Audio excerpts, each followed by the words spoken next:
Okay. Hello, everyone, and good mid-morning.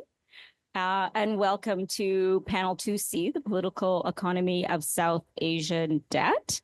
My name is Anthea Mulakala. I'm one of the co-conveners of the conference, and I'm also with the Asia Foundation. I'm the Senior Director for International Development Cooperation. So I'll begin with the acknowledgement of country, and we acknowledge and celebrate the First Australians on whose traditional lands we meet, and pay our respects to the elders of the Ngunnawal people, past, present, and emerging. Very grateful to be here. So we're presenting today a piece of research that the Asia Foundation did over the past year or so. There's a couple of copies, but we will let people know how to look it up online. If you look up Asia Foundation Political Economy of Debt, you should find the online version. So that study was recently published in October of this year. It features 3 case studies and a summary report, all looking at South Asia. So South Asia's debt challenges have emerged as a pressing issue, intersecting domestic political decisions, international financial pressures, and regional stability. And the stakes are high for those countries, not only for economic sovereignty, but also for the development trajectories of Pakistan, Sri Lanka, and Nepal, which are the 3 countries we're going to look at today. And these crises reveal vulnerabilities and dependencies, yet they also present opportunities for sustainable reforms and collaborative solutions. So in today's discussion, we'll be addressing 3 key objectives. The first is to critically analyze the drivers of debt accumulation in these 3 countries, to explore the consequences for economic sovereignty and regional development, and to identify policy recommendations for sustainable debt management and resilience. We're very fortunate to have with us 3 distinguished speakers who are the authors of the study and really bring a wealth of expertise. So first, online, we have Ahsan Farooqui, who is an economist with expertise in public finance, debt management, and economic reform. He's affiliated with the Institute of Development and Economic Alternatives, Ideas, in Pakistan, and he focuses on sustainable fiscal policies and tackling inefficiencies in Pakistan's economy. Second, we'll hear from Kshitiz Dahal, who is a senior program officer at South Asia Watch on trade, economics and environment in Nepal, SATI, and he will shed light on Nepal's debt dynamics, exploring both the external pressures and domestic fiscal challenges that the country is facing. And lastly, we'll have Yolani Fernando, who is the executive director of Arutha in Sri Lanka, and she will discuss Sri Lanka's recent experiences with debt restructuring and its implications for governance and economic sovereignty. All 3 speakers will have about 12 minutes to speak, and we'll be following that with moderated question and answer and discussion with all of you. So I encourage you to engage actively, as the insights shared here can inform strategies to support South Asia's resilience and development. Okay, I think we have Ahsan, we have you online. So we'll turn it over to, there you are. Please go ahead. Welcome. Okay. Good morning, everybody. I am Ahsan Farooqui, and I will be presenting the case for Pakistan. So to start off, to give you an interesting statistics, so the debt per capita for Pakistan in the past 12 years has increased by 36% from USD 823 to 1,122 USDs. However, the GDP per capita has declined by 6% from 1,295 USD to 1,200 USD. So to put this in a perspective, so what this means is that a child who was born in 2011 had a debt of around 70,000, but now in last year it has increased by almost 4.5 times, and now it has risen to 300,000 PKR. So to give you just a trend of how the debt has changed over the past years. Currently, the debt is around 67. Pakistan public debt and liabilities surged by 60% between 2011 and 2024, reflecting structural changes and weak fiscal management.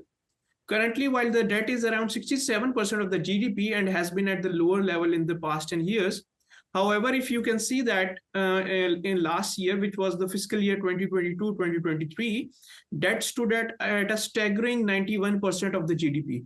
So even though the current levels are around 67%, but this signals a critical fiscal burden, indicating that if the debt is left unmanaged, there is the tendency within the Pakistan economy that the debt may become unsustainable. Thus, and I'm going to talk about what kind of tendencies are there. So thus the long-term planning is critical to curb the debt to GDP ratio. So to give you further statistics on the debt itself, so the domestic debt of Pakistan is around $171 billion, out of which 71% is comprised of permanent debt, which is comprised of medium to long-term instruments like investment bonds, government ijara sukuk, and price bonds. 23% is floating debt, which is market treasury bills and their replenishments. 6% is unfunded debt or other types of debt, including savings certificates, pension schemes, and other certificates. So as far as external debt is concerned, external debt and liabilities stand around $138 billion. 35% is bilateral debt, including China, Saudi Arabia, and deposits from other friendly countries. 50% is owed to multilateral institutions, including IMF, Paris Club, and World Bank, and ADB. And out of this 50%, the majority is owed to IMF. 10% is commercial lending, where majority of which is owed to state-owned Chinese lenders, and rest is comprised of euro bonds and sukuks. So I'm going to talk about 4 key drivers of debt accumulation in Pakistan. The first 2 are sort of two different sides of a same consumption cycle. Pakistan has historically financed large-scale infrastructure projects without adequate planning or return on investment analysis, exacerbating the fiscal burden. The debt finance for projects under the China-Pakistan Economic Corridor, which is known as CPEC, include investments in energy and infrastructure. While these projects are transformative, their financing terms have contributed to Pakistan debt stock.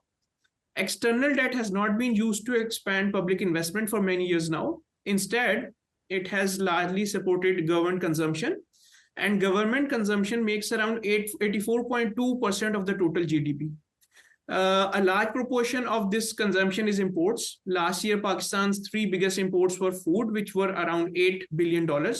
Chemicals again stood at around $8.2 billion, and fuel around $17.5 billion. On the other hand, the ability to service the debt has been weakened by poor export performance.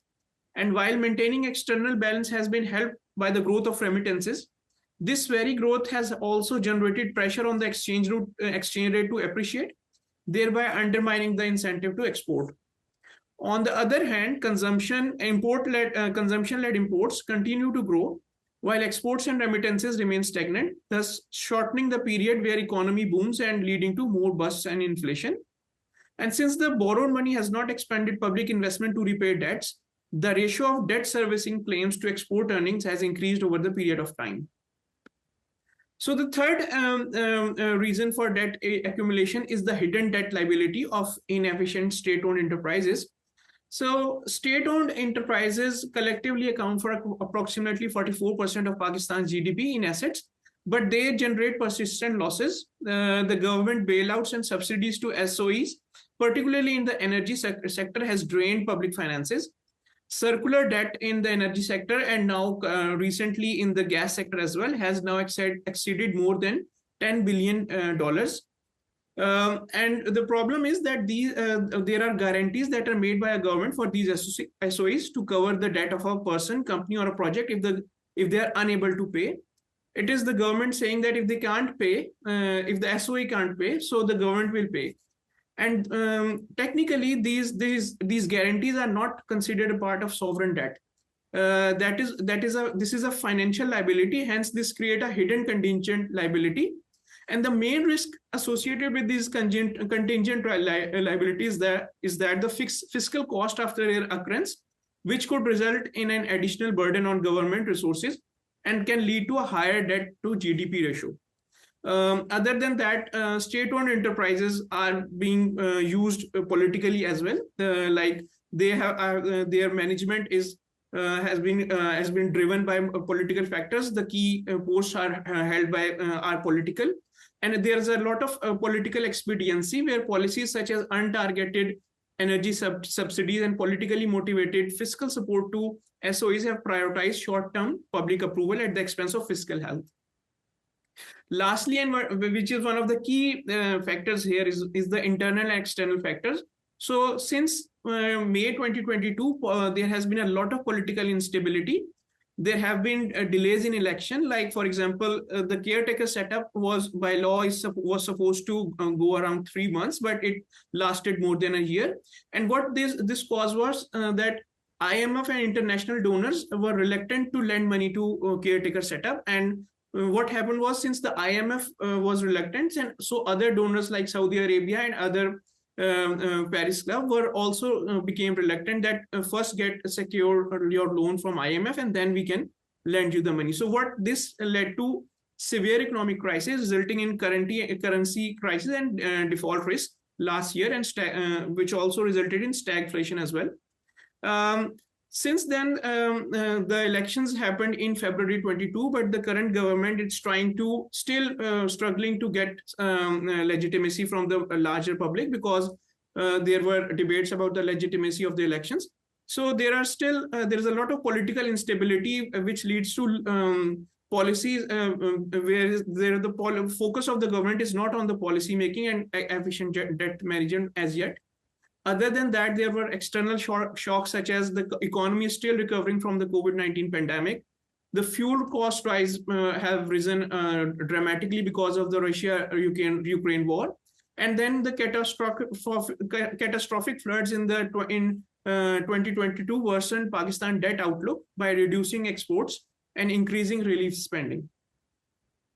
So, what this means on geopolitically and from a societal perspective for Pakistan. So Pakistan's reliance on bilateral creditors, including China and Gulf countries, had led to limited fiscal maneuverability and external pressure. The caretaker government had to accept tough IMF conditions, including removing fuel subsidies and increasing the tax net. So what happened was, it dramatically increased the cost of living for middle and lower income groups of the society. And what happened was, the government didn't expanded the tax net; it increased the tax rate on already salaried class. So what happened was, there was a lot of public dissatisfaction due to rising inflation, unemployment, and reduced social spending. Investments in health and education declined as fiscal priorities shifted towards debt repayment. And this meant that infrastructure spending stalled, exacerbating regional disparities and poverty. Political and social upheaval included, there have been regular riots now, and Pakistan is constantly struggling with political, constitutional, and institutional crisis since February 2022. And what this means is that the climate financing, which is like Pakistan is currently facing a lot of climate change issues, such as smog and other rapid urban flooding. So climate financing has taken a backseat to domestic debt servicing, further deteriorating the climate vulnerability profile of the country as well. So the current debt challenges are like Pakistan boom and bust cycles are shortening rapidly, disallowing long periods of sustained growth. With a small exception, Pakistan inflows of foreign currencies have always been outpaced by its outflows. It is unable to increase remittances, improve the export sector, or restrict imports so that the growth and industry expansion are not negatively affected. This resulted in mostly external borrowing. Similarly, domestically, Pakistan has not been able to reconcile its expenses with its revenues, resulting in a fiscal deficit for the national exchequer. This results in mostly domestic borrowing, which has added disadvantage of crowding out the private sector. All of this implies that Pakistan needs to borrow more to meet its need, including climate change and resilience effort. IMF has increased pressure to raise domestic revenue, and the Federal Revenue Authority has introduced new tax reforms. However, these reforms have increased pressure on the middle class, and powerful sectors like traders and agriculture sector largely remain untaxed. So the Federal Board of Revenue is also increasing digitalization to increase transparency and traceability, but I think its effect still remains to be seen. Increased reliance on IMF for further bailouts means that Pakistan has lost a lot of autonomy. A lot of key decision makings, Pakistan has lost its autonomy. There's a political polarization and general lack of trust in state still persists, hence curtailing any dialogue between political parties to introduce new reforms, and it still remain an elusive target. So unless there are sweeping reforms and dramatic changes to status quo, Pakistan will continue to sink deeper, headed towards an inevitable default, which will be the start of the spiral. So what kind of lessons we can learn from Pakistan's case study? First is like fiscal discipline. Persistent efforts have shown that the need for prudent fiscal policies that prioritize sustainable expenditure and revenue generation. Again, there's a lesson to learn that the state-owned enterprises have to be reformed. The inefficiency of these enterprises, particularly in the energy sector, underlines the importance of restructuring or privatizing loss-making entities. Then there's a need to increase transparency. Weak governance and opaque fiscal practices have worsened debt challenges. Transparency in debt public management can build trust with creditors and citizens. And then again, avoid political motivated borrowing. Election-driven promises such as energy subsidies and tax cuts have historically undermined fiscal stability. Again, another key lesson learned is the debt composition. Like non-concessional loans such as international sovereign bonds have shorter maturities and higher interest rates. So Pakistan must align its borrowing with its repayment capacity. And from these lessons, we can draw a recommendation as well that Pakistan needs to strengthen its fiscal policy by expanding the tax base to improve revenue generation. Currently, Pakistan's tax to GDP ratio remains all-time low around 10%, which is the lowest in the region. Pakistan should enhance transparency, especially publish detailed debt statistics, and improve the monitoring of contingent liabilities such as state-owned enterprises debts and public-private partnerships. And then there should be a movement towards restructuring SOEs, implement performance-based reforms for state-owned enterprises. And then the borrowing should be sustainable. Like they should prioritize concessional financing from multilateral institutions, and they should limit reliance on short-term commercial debt, which carries higher cost and risk. And on top of that, I think one of the key recommendation is the political stability, because that is driving everything. Currently, the government is still trying to enhance its power in the center so that they can start making key policy decisions as well. So I'll stop here and I can thank you for listening. Thank you so much, Ahsan. And I think you're joining us. Are you in the UK or are you in Pakistan? Yeah, I'm in UK. It's around 1 a.m. here.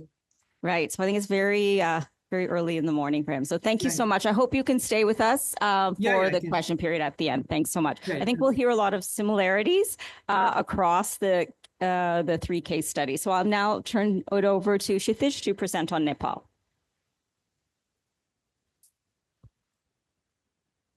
Good morning, everyone. I will be presenting on the public debt story of Nepal. In many ways, the story of Nepal is a lot different than what you will hear about Pakistan and Sri Lanka, mainly because Nepal has not had a debt crisis. Its public debt is at a moderately good level. But once we dig deeper into the state of public debt in Nepal, we see that many of the factors that led Pakistan and Sri Lanka to crisis, they are lying dormant there. So let me start with the background.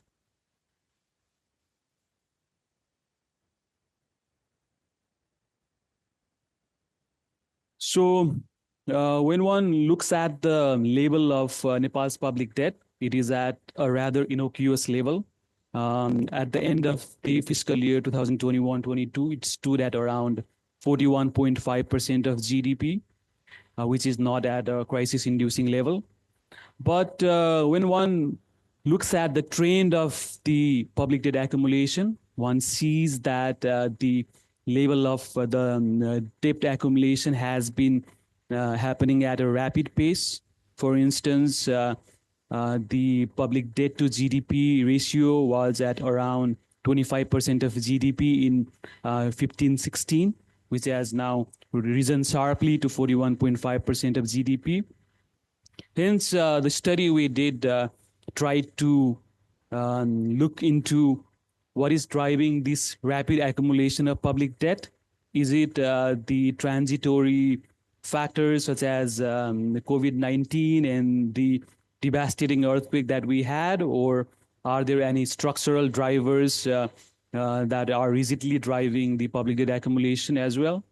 And answering that question would help us give qualitative insights into whether Nepal is veering towards a path of unsustainable development debt accumulation.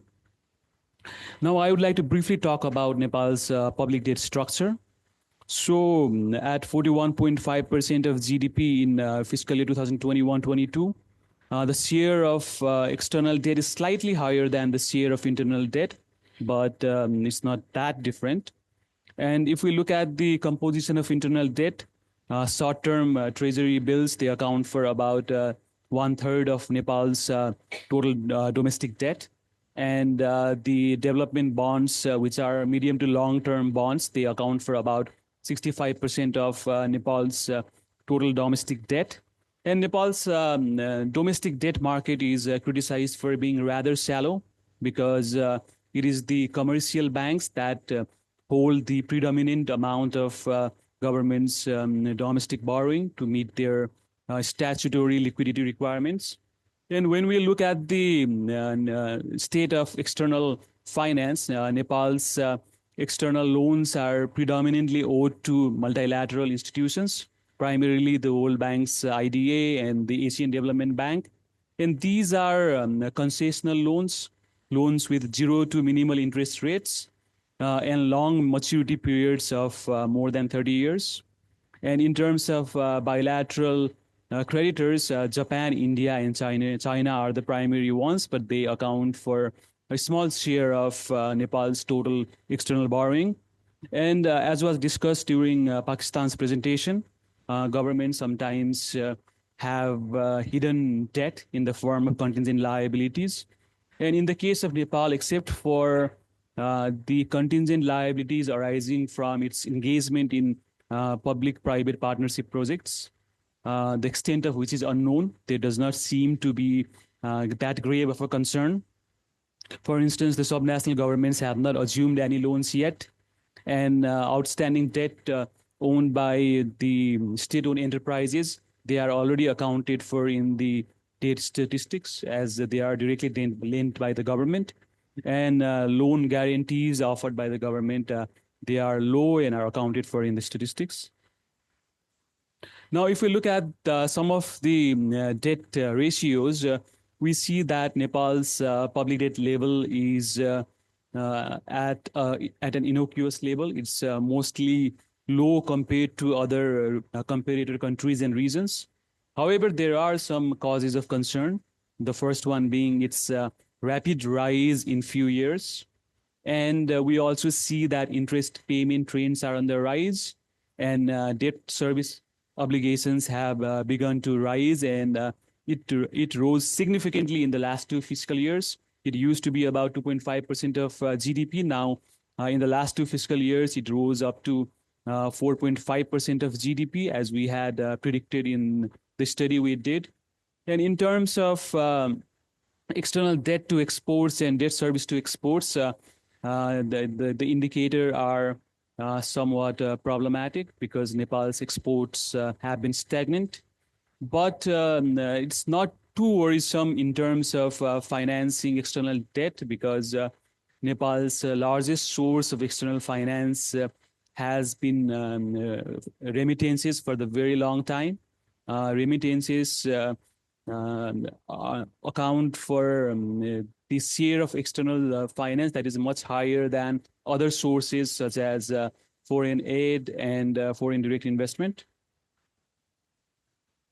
Now, let's move on to what have been the major structural drivers of Nepal's public debt, leaving behind some transitory factors such as the earthquake and COVID-19, which also necessitated significant government expenditure.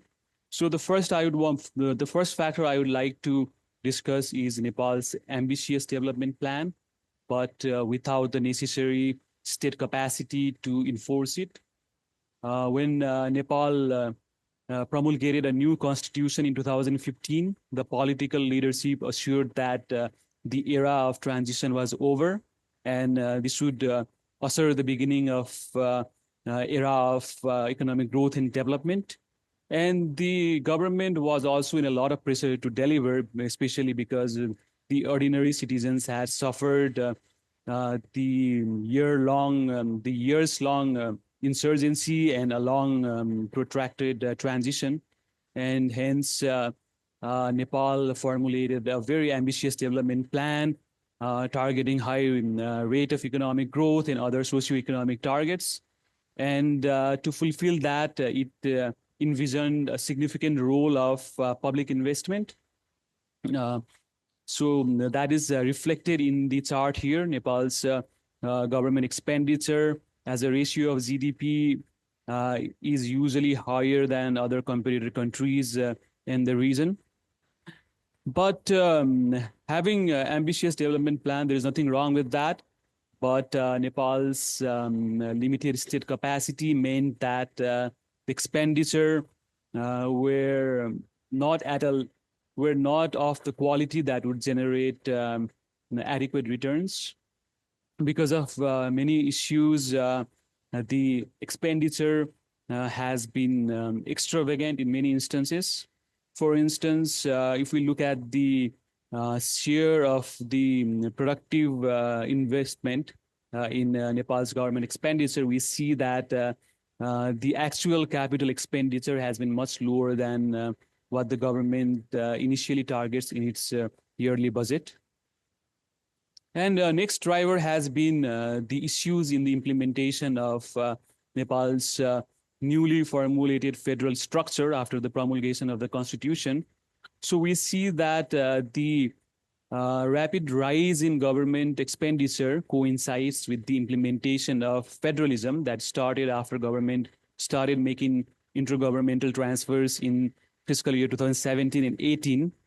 And the reason is there is a lack of clarity on the functions and roles of different levels of government, which has resulted in duplication of expenditure. And the other issue being the subpar capacity of subnational governments. And as a result, we see that the expenditure has gone up, but direct federal expenditure, which is the expenditure after we deduct the intergovernmental transfers, they have not seen a decline. Another driver has been the exponential rise in social security expenditure. Social security expenditures usually have noble aspirations, but in the case of Nepal, many social transfers are criticized for being non-targeted. And some social security transfers, such as the old age pensions, have been criticized for being politically or electorally motivated rather than based on sound assessments. And the next driver has been the change in foreign aid patterns. So the share of loans in Nepal's foreign aid receipts has significantly outstripped its share of grants. Now loans account for about 70% of Nepal's total ODA receipts compared to grants and technical assistance. This is a result of Nepal's gradual move towards a higher amount of multilateral loans. Then another driver has been narrow revenue band. On the surface, Nepal's government revenue looks superior because its government revenue to GDP compares higher than that of other competitor countries and regions, but it hides an unsustainable base because Nepal's revenue is heavily dominated by import-based taxation. About 50% of Nepal's import revenue, government revenue comes from about import-based taxation, which means potential sources of revenue have not been utilized. Income taxes account for only a quarter of the tax revenue.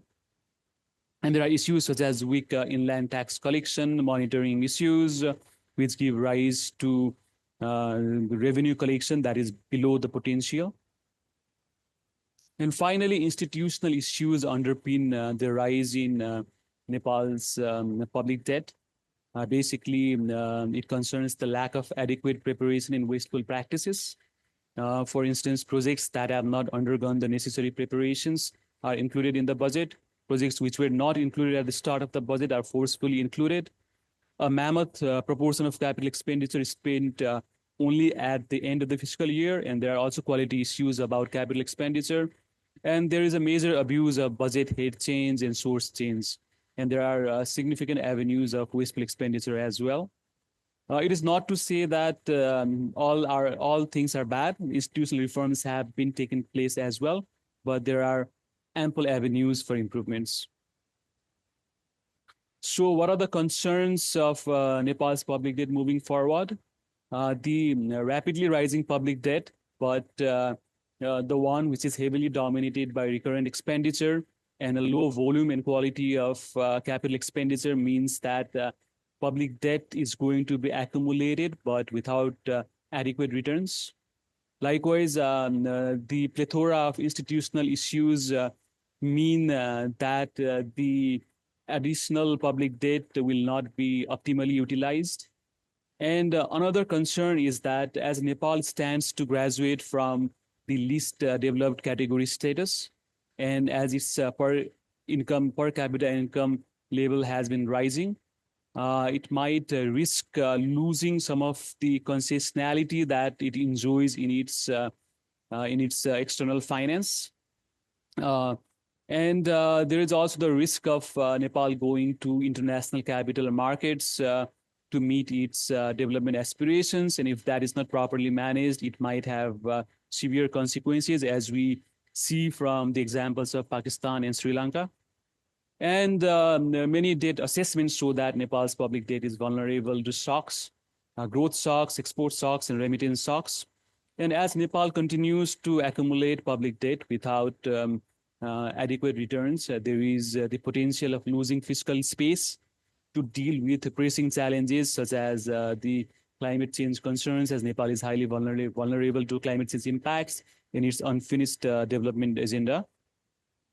Now, talking about the geopolitical and societal impacts, in terms of societal impacts, since Nepal's public debt is not at a crisis-inducing level, and Nepal has not had a serious issue in financing its public debt, the societal impacts have not been grave, but there is an increasing concern in the public debate and increasing concerns among the ordinary citizens about what this rise in public debt means for them. And in terms of geopolitical impact, there is the major political parties are conflicted about the Nepal's engagement with Chinese loans, Nepal's engagement with China's Belt and Road Initiative. There is an increasing voice among political parties and among the public sphere as well that maybe Nepal should only entertain Chinese grants and not Chinese loans. And I think this issue primarily emanates from the lack of transparency around Chinese loans and lack of transparency around Nepal's engagement with the Belt and Road Initiative. Coming on to the lessons learned, so I draw these lessons not only from Nepal's national study abroad, but from a synthesis study that we had also done for these three countries. So the country context is very important when we look into the sustainability of public debt. There may be commonalities, but in each country's case, their local context plays an outsized role. And there is no one magical threshold beyond which debt becomes unsustainable. So you have to look into country context more importantly. And we see that in the case of Pakistan and Sri Lanka, and something that Nepal can learn is that fiscal profligacy, often because of political expediency dictating public debt, is at the heart of public debt issues. And the last lesson we see from the synthesis studies is that perhaps the impact of Chinese loans is overblown. I mean, Chinese loans have contributed to the debt distress because of their higher interest rate compared to concessional loans and the volume of loans that have been issued. They have posed some concern, but perhaps it's not as significant as it is usually laid out in the narratives of debt diplomacy. And this lesson is mostly from the synthesis study because Nepal only has a very low volume of loans from China. Yes, last slide. So what can the study recommend that Nepal do? First of all, fiscal consolidation is needed, and for that, there have to be reforms to check in the fiscally profligate, the politically expedient expenditure. And in the context of Nepal, reforms are needed to solve political issues, primarily the how to use federalism as a tool of capital building and not only as a source of increasing recurrent expenditure. And finally, since institutional issues underpin many problems that Nepal has witnessed in terms of its rapid rise in public debt accumulation, reforms and capacity building are needed in public finance administration to rationalize wasteful public expenditure. There is the need to diversify revenue, and most importantly, project selection, execution of development projects. And Nepal also has an issue with the mobilization of concessional foreign aid because the amount of concessional loans it uses is actually much lower than what it usually projects in its annual budget. So there are issues in mobilizing these concessional loans. So I think these reforms can help Nepal learn from other countries as well as the sources of its rapid accumulation and move towards sustainable debt accumulation. And I would like to thank you all for your attention. Yes, thank you so much. And also thanks for noting that Sati actually did a synthesis study as well. So we didn't do the 3 studies completely independently. We did kind of coordinate and look at commonalities and differences across the 3. And then there is a synthesis study that is at the beginning of the 3. So I'll pass now to Yolani to present on Sri Lanka, which was in the news a lot over the past year or 2 over the debt crisis.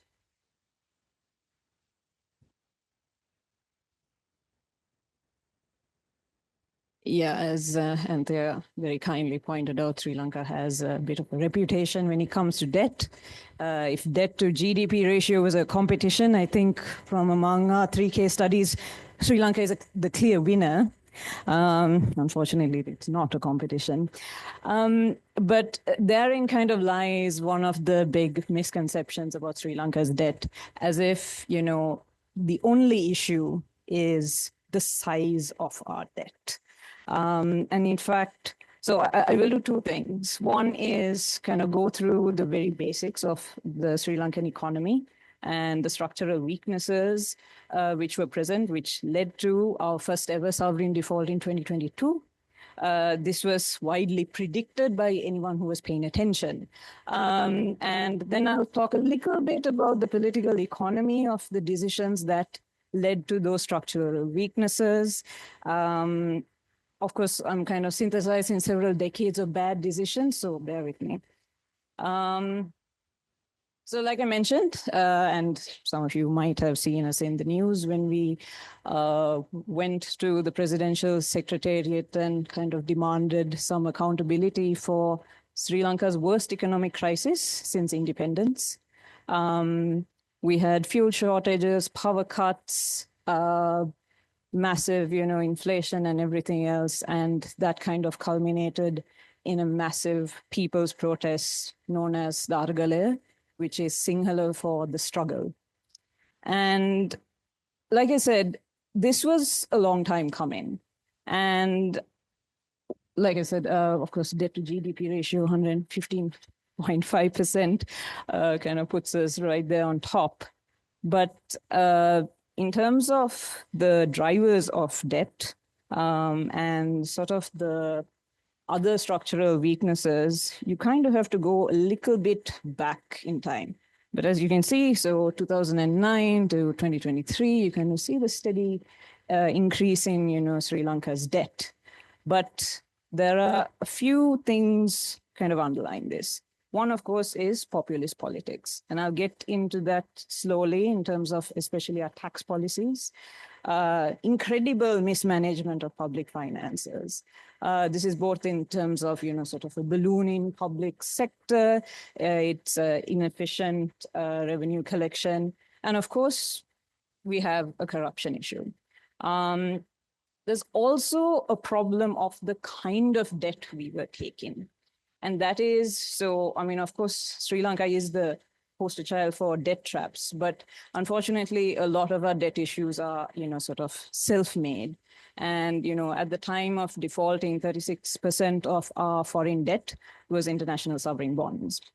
And of course, I will talk a little bit about misattributed causes, because there's a tendency to mix up triggers versus our causes. Triggers, definitely, COVID-19 hit us quite badly in terms of tourism, because it's a massive dollar earner for us. Definitely the war in Ukraine, just like any other country, we were affected by it. But unfortunately, our story of our default comes from a decision in 2019 made by the government to significantly reduce taxes. So we'll get to that in a little bit. There's a pretty, accepted thing in Sri Lanka that we have a twin deficit problem. And one of that is, of course, the budget deficit. I go so far as to say that we have a third deficit, which is the accountability deficit, which I'll be talking about. But you can see that revenue has kind of steadily been on the decrease. Now, this is unusual for several reasons. One is that in 1997, Sri Lanka migrated up to a middle income country. And, it's sort of a kind of an accepted thing that, as an economy grows, your revenue is either steady or it's growing. We did the complete opposite. And of course, it was not sustainable. In the 1980s, our revenue was honestly not too bad. Since the 90s, it started declining, and it, I think, reached an all-time low in 2021, when it was around 7 or 8% of GDP. And if you go into the tax issue, now this is where the political economy bit comes in handy. You see that Sri Lanka was a little too reliant on indirect taxes. And indirect taxes in the form of border taxes, especially. And we have consistently given concessions in terms of corporate income taxes and personal income taxes. Now, a lot of Sri Lankans up to 2017 and then again in 2019 did not pay personal income tax. This is both because the thresholds were very high and also because, we have very low compliance. And one of the big reasons for this is that if you look at our national level elections from around 2005, we have had one consistent voter bloc that has determined the result of all national elections. And that is, and this is a very broad statement, of course, is a upwardly mobile, well, at least it used to be upwardly mobile middle class, urban population from the two most populous districts in the country. And it was politically expedient to keep delaying income tax reform, to lower rates, to increase thresholds, because it wasn't a very popular decision. Now, this is unusual, and this is a problem, especially because Sri Lanka, prides itself in being a bit of a welfare state. We have free healthcare, free education. We have not great, but we have some amount of social security as well. But on where that money was coming from, of course, it wasn't from taxes, it was from debt. So 2009, the ethnic conflict which had gone on for 26 years ends, and the economy starts, picking up. And there are certain aspirations of, Sri Lankans that needed to be financed. And since we had lost access to a lot of concessional borrowing, you can see from the year 2000 where everything's pretty green, bilateral and multilateral debt, and you kind of see it's gone to less than half by 2021. And that big portion, the light blue portion right there, is commercial loans, a lot of which was ISBs. And so ISBs were first issued in 2007 and really helped the governments of the time, spend as they saw fit. And therein lies the accountability deficit, because where that money went, was it for, things that actually help the economy? Those are all questions that can be asked. But Sri Lanka's economy mostly grew on two things: consumption, and that is, sort of increased consumption of by the middle class, and ill thought out investment in infrastructure, which is where the Chinese loans, of course, come in. But you remember I said that 2019 was sort of a beginning of a default story. So I just sort of put these up there. Details don't quite matter, but needless to say, from 2016 to 2019, there was a government that attempted to do some things on the revenue side, revenue-based consolidation under an IMF program. In 2019, a government was elected, and their key economic promise was tax cuts. And personal income tax, definitely, corporate income tax and VAT, which are, all sort of massive sort of parts of our revenue, even if it is not enough. And if this was I normally like to say that the 2019 tax cuts was the first domino to fall with our default. And anyone who was really looking at Sri Lanka's economy saw that and immediately panicked, because we were already in a bad situation. Sri Lanka's economy, a bit like a house you kind of built on the edge of a cliff, not really caring too much about the foundations, and then you're kind of surprised when the monsoon comes and everything kind of gets washed away. In terms of current debt challenges, I mean, again, we are still in the news because we've been going through our debt restructuring after our default in 2022. It's widely predicted that we will go into the new year as a country no longer in default. The China Exim Bank, I think, has become the first bilateral lender to sort of almost completely wrap up debt restructuring. We have reached agreements with bondholders, and things are looking stable.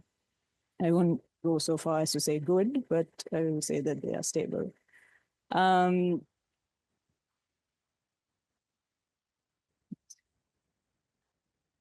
This is just to sort of show the maturity structure of ISBs. I'm happy to take questions on the ISB deal, but just to say that there are significant issues with the debt restructuring that has happened in Sri Lanka, mostly because, we're kind of working with a framework that doesn't quite fit our economy.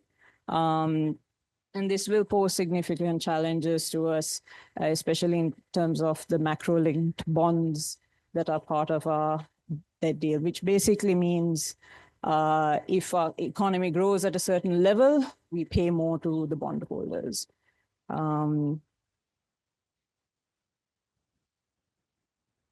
This is again just to show the interest payments on debt. I think a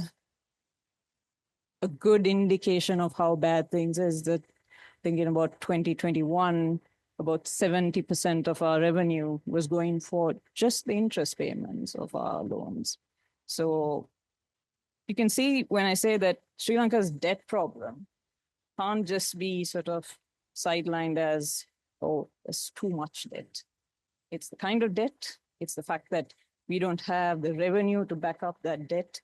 And of course, we've also never been really able to grow our exports beyond like the 1980s. We haven't really been able to grow our exports to, keep up with our increase in debt.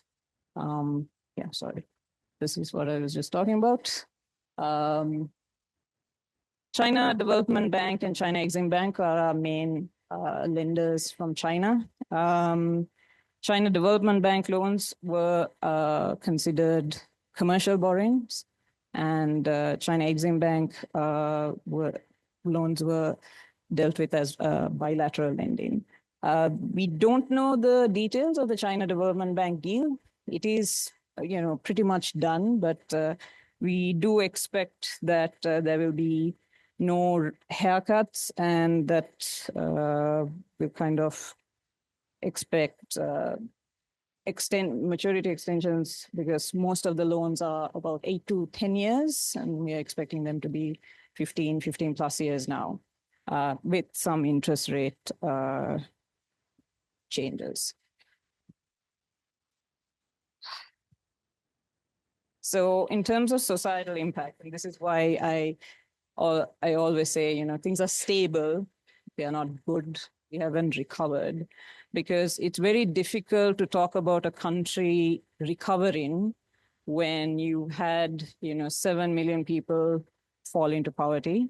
More than 54% of households are food insecure. And,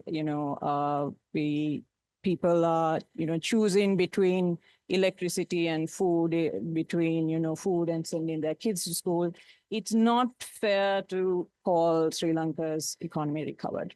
We have macroeconomic stability. Nobody can deny that. And, that is in large part to the very swift work and action of the government that just got voted out. And of course, this the societal impacts, I'm talking in terms of sort of national averages.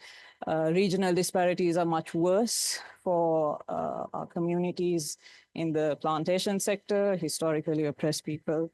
They're obviously, more worse off than the national average. We are currently having a malnutrition crisis, which is particularly troubling. We were sort of seeing early signs of it just before COVID, and it's, sort of gotten, exacerbated. So we are seeing the social costs of default playing out in real time before our very eyes, and not having a lot, and we don't have the fiscal space to deal with this. And this is especially troubling, because Sri Lanka is a country that has had, good health indicators. We've always surpassed our regional peers in terms of social indicators. In terms of the geopolitics, I think I kind of talked a little bit about this already. The Chinese debt trap narrative is mostly being sort of disproven. At the time of default, Sri Lanka's debt to China was 20%, and ISBs were 36%. Of course, the difference is that the ISBs are, splintered among bondholders, and Chinese debt is a little more of, works a little more like, one block. But even though we have, two major lenders there. And I think, as a Sri Lankan, the biggest problem with the debt trap narrative is that it gives, lets our politicians off the hook for the decisions that they made in terms of, just, airports that bring in no revenue, and roads that were just incredibly expensive and basically lead to nowhere. But that goes back to what I said about middle class aspirations and them being the decisive voter bloc in national elections. It was proven again just a couple of months ago, new government that was voted in. A majority of the same people who voted in 2019 for the president that caused the default have now, shifted and, backed a new candidate and a new party.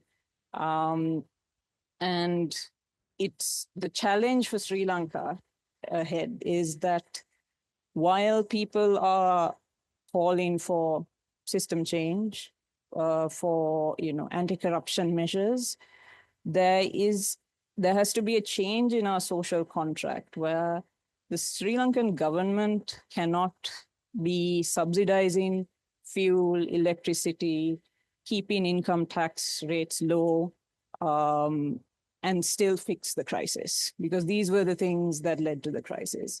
And if there isn't a change in that social contract and the expectations of the Sri Lankan population, it's very likely that we will not see the reform agenda through. Talked a little bit about this as well. And in terms of recommendations, the IMF reform agenda doesn't contain a lot of things that aren't true in terms of issues in Sri Lanka's economy. It remains to be seen what of those reforms go through and what doesn't. Will we see sustainable tax reforms? Tax rates have changed since the crisis and all, but will they be sustained? Sri Lanka is known for its policy U-turn, so it kind of remains to be seen.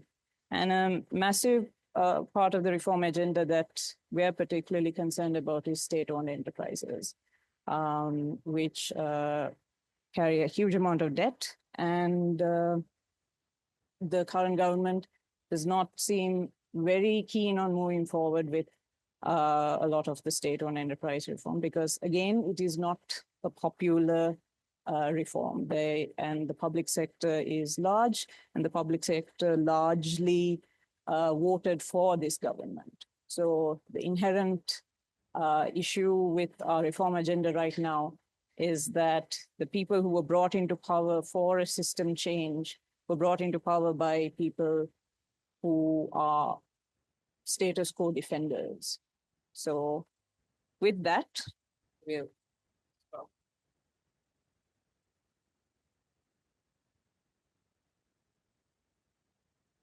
Thanks, Yolani.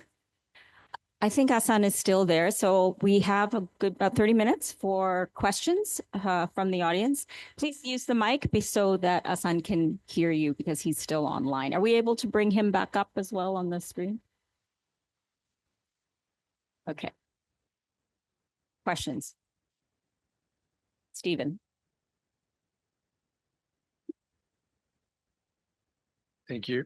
Yeah, I'm Stephen Howes from the Development Policy Centre. Thank you very much to the three speakers and to Anthea for this is really interesting. Just presentations are not the sort of thing we get very often here in Canberra. So thank you very much. I guess Nepal stands out. It's quite different to the other two, right? And I just, it'd be interesting to get your reflections from all of you on why that is. It seems more, I don't know if the economic growth has been faster in Nepal. It seems maybe more politically stable now, having gone through a lot of turmoil in the past, more conservative in terms of your debt strategy, but just fleshing out why that is. And one thing I noticed is, all three countries are very reliant on remittances. but Nepal stands out, right? I think your remittance to GDP ratio is 25%. And that's quite extraordinary, right? And I'd just be interested to get your reflections on that, and whether you see that as a positive, or how you see it. Thank you. Kshitiz, I'll take a couple more questions. Okay. Anyone else? Yep. Thank you. Thank you so much. I'm Natalie. I'm from the Department of Foreign Affairs and Trade here in Canberra.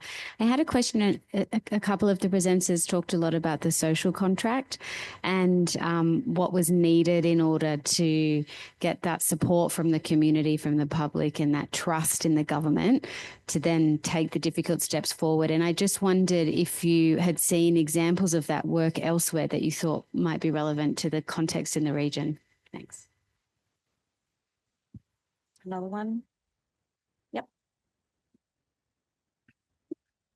Couple of questions. I'm Afshan Gasmi with the foundation, Aga Khan Foundation. Reflecting on what the speaker said about the jump from low income to middle income, and what seeing that from Nepal. Pakistan, you mean, or which from Nepal.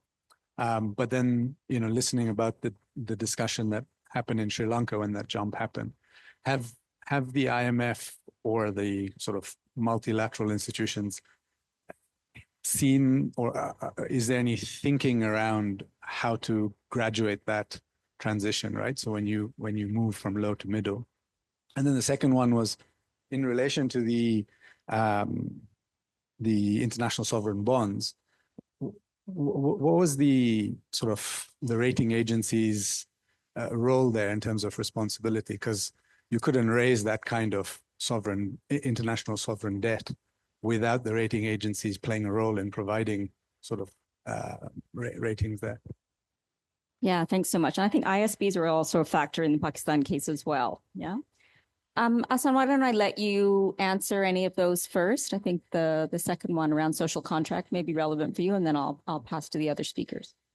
Yeah, so I can speak about the social contract. Like, for example, last year around the same time, the government, the caretaker government, had to take a lot of harsh steps, including removing the fuel subsidies, and there were like weekly jumps in petrol prices. For example, usually they change from 1 rupee to 2 rupee, but they were like jumping like 15 rupees. And then next week, more 15 rupees to 30 rupees. So I think that they were done without taking the general public in confidence. So, and then that was reflected when the elections happened in this year in February, that the caretaker government lost a lot of support because of the harsh reforms they had to bring under IMF, because they were the Pakistan was at the brink of default, as I have shown you that the debt to GDP ratio was around 91%,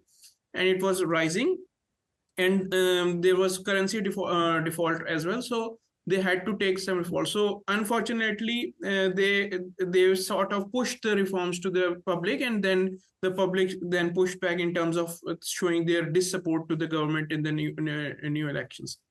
And other than that, I think about the credit agencies, during the same period, the rating of Pakistan from the Moody's especially was severely downgraded. And that's why Pakistan was unable to borrow funds to service its debt, or to gain some foreign exchange as well. So they had to implement these reforms, such as removing all the subsidies to get their rating better from the Moody's, and then they were able to fulfill the IMF conditions, and then their rating improved, and then the other loans followed it.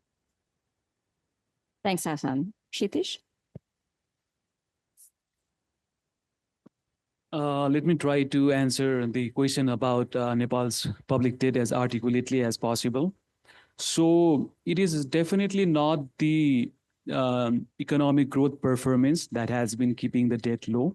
It might have contributed, but the growth has mostly been modest for the last 2 decades. I think it averages about 4%. So what has kept debt low is one of the factors is the remittances, and how that played out is, so when Nepal was engaged in decade-long insurgency, jobs were not being created in Nepal. So the government adopted a policy of sending workers abroad. That was actually one of the policy in one of the 5-year development plan. So starting in 2001, there has been a massive immigration from Nepal into Gulf countries, into Malaysia, into as well as other countries for labor migration. And what that has done is the inflows of remittances means that the consumption-fueled economy has been growing. So that made government easier to improve its revenue, because all it could do was impose import tariffs. So it was because of that, the government's revenue has always been superior compared to other competitor countries, compared to other regions. So because of the large revenue, the government has been able to keep the debt down. And until the very recent time, the government's revenue was sufficient to fund all of its recurrent expense, and the loans would be used only for the development expenditure. And when Nepal was in the state of insurgency, and when Nepal was moving towards a new political settlement, not a lot of investment was happening. So that also helped keep the debt down. So it was only after Nepal promulgated a new constitution and its subnational governments came into play, there was a massive rise in government expenditure, which has caused the rapid rise in debt. But as you mentioned, one factor has also helped keep the debt down, because the bureaucracy is usually very conservative about at least the foreign loans. We also have recently promulgated an act that keeps the ceiling on the level of foreign debt that we can use. I mean, it may have its downside, because foreign loans are mostly concessional, and not being able to use that for development has definitely downsides. But they have kept a ceiling of about so Nepal can only, its debt stock coming from foreign loans can only be about 1/3 of its previous year's GDP, so it cannot exceed that. They have actually formulated that into the legislation. So I think all of these factors have helped Nepal's debt at a moderate level. But the worry is that the rise in debt has not translated into the productive investment. I'll just answer the question on social contracts. I actually don't know examples of countries that where it has actually worked. I can think of a few where it hasn't. But I will say this, in terms of social contract in Sri Lanka, it again kind of goes back to what I said about like that decisive voter block, because nearly 80% of Sri Lankans fall below personal income tax threshold. So when you're talking about, sort of general consensus on reforms, 80% of Sri Lankans would be more than happy for, people to pay more personal income taxes. But, their voices are not the ones that are generally heard, and they are not the ones that are catered to. They are not the ones who are the recipients of, fuel So I mean, they kind of enjoy some amount of fuel subsidies and electricity subsidies, but they do not consume enough, to warrant those levels of subsidies. If those subsidies would be sort of better used as sort of direct cash transfers rather than for the 80% of the population rather than the 20%. So those are sort of like the key issues for us in terms of sort of social contract, and I don't see a lot of changes in people's mindsets because there's been a misattribution of the crisis purely to corruption. Corruption has definitely played its part, but the corruption narrative has completely overtaken everything else. So it's going to be a tough road for Sri Lanka, but sorry, I don't actually have any examples. In terms of the middle income trap and what the IMF may be doing or not doing, and we don't see a lot of, sort of changes that have been made to help, countries move along from low income to middle income. And we've definitely not been the beneficiary of any such changes. In fact, I would go so far as to say that the debt sustainability analysis that was done by the IMF actually is a good example of the fact that there is a space that has not been filled because our debt sustainability analysis came under the market access framework. Because we are not a low-income country, so we can't come under that framework. We would have preferred a blend of the two. We would have preferred a recognition of the fact that, Sri Lanka's, and I think, Sri Lanka is not unique in this sense. There is definitely a conversation to be had, and I think there's been quite a lot of conversation around, sort of an alternate DSA. It became quite a political slogan in Sri Lanka's campaign this time that the government came in with the promise that they were going to do an alternate DSA. They have rolled back on that because they know that it was not practical and it's simply not possible. But while that was sort of political rhetoric, it is coming from a perfectly valid place. I think there are plenty of sovereign data analysts who have kind of said that Sri Lanka should not be a case study of like how you should do things in terms of debt restructuring. And in fact, it's Sri Lanka's debt restructuring process just shows all the holes in the market access framework that the IMF kind of brought in, I think, in 2021. But yeah, in terms of ISBs and rating agencies, I mean, short answer is yes. There's definitely, some amount of, I don't want to say fault, but there's some amount of responsibility that rating agencies also have to take because they saw the same indicators that we did. They did see that, our revenue was never on the incline really. They could see SOE debt. They could see the ballooning of public sector, so these are pretty, obvious indicators, and they only rang alarm bells really in April of 2020, which was enough time for us to get things in order, and we didn't. But definitely the sort of the level of access Sri Lanka had, we should not have had. But I'm not entirely sure what can be done in terms of, the greater, financial system where Sri Lanka is, a pretty small player. But hopefully what can be done is that Sri Lanka can be used as an example of, the dangers of countries like ours getting too much access to that kind of commercial borrowing. Thanks, Yolani. Any other questions? We still have some time. Yeah, go ahead. Speak the mic so that Ahsan can hear. Thank you.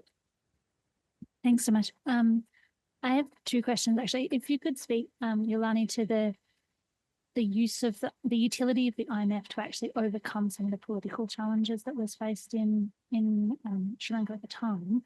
I know you talked about the challenges of fiscal reform and economic reform and the political drivers for that? Is the IMF as the big bad guy coming in with the reform agenda helpful, and what enables the IMF to do that and what holds it back? And secondly, if I may, the more you've all downplayed the role of China in debt issues in South Asia, but if you could speak to any trends that you see in China's lending, both in terms of the quantum, but also the character of Chinese loans, that would be very helpful. Thank you. Start with Yolani. Sure. In terms of the IMF as the big bad wolf, yes, definitely. Even back in 2017, when that government was attempting, reforms, it was politically expedient to kind of blame the IMF. And to be honest, it is a useful thing for politicians, because even now, the current government kind of came in saying that they were going to reform the IMF, deal. They were going to go back to, negotiations with, bondholders and things like that. And none of that is happening. And one of the ways in which they're kind of saying is like, we are stuck with this, we have to do this. And this is useful for us for the most part. The problem with, the IMF program are the underlying sort of assumptions in terms of, Sri Lanka's, economic growth, and going back to the debt sustainability analysis and the way it kind of almost sets us up to fail, because like I mentioned, we have macro-linked bonds as part of our international sovereign bond sort of deal. And so when that deal first came into play, I think, I can't remember the date exactly, but it was only linked to dollar GDP. Now, that would have been disastrous for a number of reasons. That means if Sri Lanka's, dollar GDP was to grow for any reason, even if it was simply, sort of appreciation of the dollar, we would have, come to a stage where, we were still paying more to our bondholders. That deal did not go through, and the government proposed that it be dollar GDP and real GDP growth, but it's still, sort of, there wasn't a lot of room for us to ask for more debt relief, because the IMF had already set a certain level of, debt relief that was necessary as far as, their analysis was concerned. So we didn't have a lot of leverage when we were, asking for debt relief from the bondholders. And yeah, but I mean, short answer, yes. IMF is always very useful to blame on these things. And if Sri Lankan politicians, and I will say this quite openly, if Sri Lankan politicians are left, to their own devices, we will not see any reform.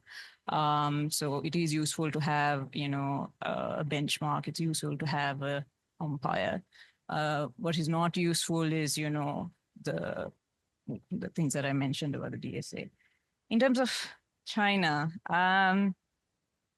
the reason we kind of downplay it, I suppose, is because it has been overblown. So we are trying to sort of balance the scales a little bit on that. This is not to say that, Chinese project loans were great, but most of those project loans were taken by governments, with full use of their faculties, apparently. And these were projects, infrastructure projects that were part of our, sort of national plans, national infrastructure plans and things like that. So, that's why, we kind of try to balance those scales. In terms of Sri Lanka, and I will kind of let my colleagues talk about Nepal and Pakistan. In terms of Sri Lanka, we do see that, our economic relations with China are going through significant changes. China is going to rely far more on investment than debt going forward. My organization tracks this on a quarterly basis. If you like to sort of get more into sort of China, Sri Lanka economic relations, you can kind of check that online. But yeah, I would say that if there is any if there was a trap, it was, the fact that, Sri Lankan politicians had sort of set themselves up to fail with the, sort of the project loans that were taken. So.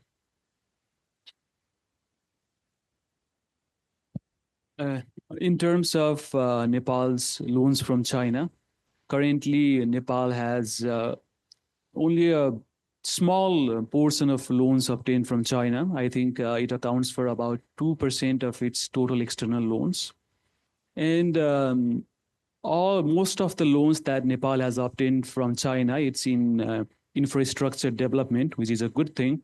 But the bad thing is the infrastructure investments, they did not pan out as it was expected. So China invested in the building of airports, international airports, but they have not been able to sustain significant volumes of traffic, and their revenue is under question. So that is one thing. And the other thing with Nepal's experience in Chinese loan is that there is a lack of transparency about the terms and conditions that the loans have been obtained. In terms of other donors and the multilateral donors, the terms and conditions are very transparent. We know what we are getting into, but in terms of loans from China, the different aspects of the loan, such as the interest rates that we have to pay, and the component of loans and grants, those things have not been transparent, and the panning out of infrastructure projects that have led to a setback against obtaining more loans from China. So there is a conflict among political parties, even in the same ruling coalition. One political party argues for not engaging proactively in the Belt and Road Initiative of China, and the other party is voicing for a more proactive engagement with the Belt and Road Initiative. And the same thing again, it is not very transparent what Nepal's engagement with the Belt and Road Initiative has been so far. For instance, sometimes it is claimed that the airports that were built, they were under the Belt and Road Initiative. But then the other opinion is that they were not part of the Belt and Road Initiative. So there is a lot of haze around the conditions and terms that we have obtained Chinese loans for. And currently, we have been able to obtain significant volumes of concessional multilateral loans. Actually, the amount of the loans we receive, sometimes they get underutilized because of our lack of capacity to execute projects. So because of all these reasons, our exposure to loans from China is paltry. But there is already a setback against aggressively pursuing Chinese loans. Yeah, thanks, Kshitiz. We haven't talked about India at all, but South Asia is unique, apart from Pakistan, that India has really been sort of the big brother partner lender in the region often. And it's China is in the news a lot. We hear a lot about Chinese lending, Indian lending, and Indian partnership or non-partnership with countries in South Asia is very significant. Not so much in Pakistan. Ahsan, you didn't talk about CPEC at all, the China-Pakistan Economic Corridor, and any impacts that relationship has had on the debt situation. So I'll give you the last word on the China question. I think there's a lot of similarity what my other colleagues have spoken about with respect to China, especially the lending. Most of those loans were related to the infrastructural developments in Pakistan, for example, building up roads and creating special economic zones. They were quite in a swing. The CPEC project was quite in a swing before 2018. But there were elections, and the new government, they sort of reviewed all those contracts to see like what are the terms of conditions of loans and everything, and they sort of put a hold from 2020 onwards till 2022. So so the CPEC is on a bit of hold per se now. And when we were writing this report in 2023, it was like a lot of projects were stalled, and just like in Nepal, the projects were infrastructural in nature, but they got stalled. So currently, the total debt from the out of the total debt, I don't know the exact percentage. It's written in the report that the Chinese lending is now a very like a significantly low proportion of the international loans. Most of it is now related to IMF. That we have to pay back the interest payments. Other than that, I think the role of IMF, I think that yes, it is always seen as a like a bad wolf, as Yolani said. But I think that, for example, the current IMF conditions, they have sort of enforced the government to think about domestic revenue mobilization. And historically, those sectors such as trading, agriculture sector, which have a strong lobby within the parliament, they are now being forced to come into the tax net. And there's a lot of digitalization happening. Like, for example, a lot of enforcement steps have been taken to sort of please the IMF and fulfill their conditions. Like, you cannot travel abroad if you don't file your taxes and things like that. There's a lot of digitalization happening to increase the transparency and to trace especially those untapped sectors. So I think in this sense, if you see that, yes, and the problem with this is that most of this lending goes into the consumption. So it's not been invested to sort of come out of this debt trap. So I think, I personally think that, yes, IMF lending has always been questioned, but I think they provide basic benchmarks, as Yolani said, the basic policy steps that the country can take, actually, especially in our context in Pakistan. Thank you so much. And thank you for staying up to be with us.